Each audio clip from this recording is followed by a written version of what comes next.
Hi friends, Padmas mini കിച്ചണിലേക്ക് എല്ലാവർക്കും സ്വാഗതം.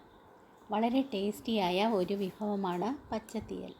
തനി നാടൻ വിഭവമാണ് പച്ചത്തിയൽ. എല്ലാ പച്ചക്കറികളും ഇട്ട് നമുക്ക് പച്ചത്തിയൽ ഉണ്ടാക്കാം. ഞാൻ ഏത്തൻ, വെള്ളരിക്ക, പടവലം, അമരയ്ക്ക എന്നിവയാണ് എടുത്തിട്ടുള്ളത്. അതിനോടൊപ്പം പച്ചമുളകും ചെറിയ ഉള്ളിയും കൂടിയുണ്ട്. ഇനി പച്ചത്തിയൽ ഉണ്ടാക്കുന്നത് എങ്ങനെയെന്ന് നോക്കാം. ആദ്യം ഈ വലിയ സ്പൂണിൻ്റെ അളവിൽ സാമ്പാർ പരിപ്പ് അല്ലെങ്കിൽ തൂരപ്പരിപ്പ് എടുക്കുക. നന്നായി കഴുകി വേവിക്കാൻ വയ്ക്കാം. പരിപ്പ് വേവാനും തിളച്ച് പൊങ്ങാതിരിക്കാനും 1/2 ടേബിൾ സ്പൂൺ എണ്ണ ഒഴിച്ച് കൊടുക്കാം. ഇനി പച്ചക്കറികൾ ഓരോന്നായി ചെറിയ കഷ്ണങ്ങളായി കട്ട് ചെയ്ത് നന്നായി കഴുകി വൃത്തിയാക്കി എടുക്കാം. പരിപ്പ് പകുതി വെന്തിട്ടുണ്ട്. ഇനി കഴുകി വൃത്തിയാക്കിയ പച്ചക്കറി കഷ്ണങ്ങൾ അതിലേക്ക് ഇട്ട് കൊടുക്കാം.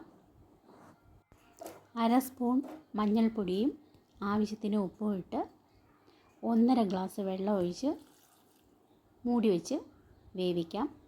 ഈ സമയം അരമുറി ചിരകിയ തേങ്ങയും 1 ടേബിൾ സ്പൂൺ മുളക് പൊടി, 1/2 സ്പൂൺ ജീരകം, കുറച്ച് മഞ്ഞൾപ്പൊടി എന്നിവയിട്ട് നന്നായി അരച്ചെടുത്തതിന് ശേഷം ഇതിലേക്ക് ഉള്ളി പച്ചമുളകും കൂടി ഒന്നടിച്ചെടുക്കുക. ഈ അരപ്പ് കറിയിലേക്ക് ആഡ് ചെയ്യാം. നന്നായി യോജിപ്പിച്ചതിന് ശേഷം കുറച്ച് വെള്ളവും കൂടെ ചേർത്ത് ആവശ്യത്തിന് പുളിയും ഒഴിച്ച് ഒന്നുകൂടെ നന്നായി മിക്സ് ചെയ്യുക. നാടൻ പച്ചത്തിയൽ റെഡിയായിട്ടുണ്ട്. നല്ല ടേസ്റ്റിയും ഗുണവുമുള്ള പച്ചത്തിയൽ തീർച്ചയായും നിങ്ങൾ ഉണ്ടാക്കി നോക്കണം. ഇനി ഒരു പാൻ അടുപ്പത്ത് വെച്ച് 1.5 സ്പൂൺ വെളിച്ചെണ്ണയും കടുകും ഇട്ട് കടുകൊന്ന് പൊട്ടുമ്പോൾ വറ്റൽമുളക്, കറിവേപ്പില എന്നിവ ഇട്ടൊന്ന് മൂപ്പിച്ച് കടുക് താളിച്ച് കറിയിലേക്ക് ഒഴിച്ചു കൊടുക്കാം.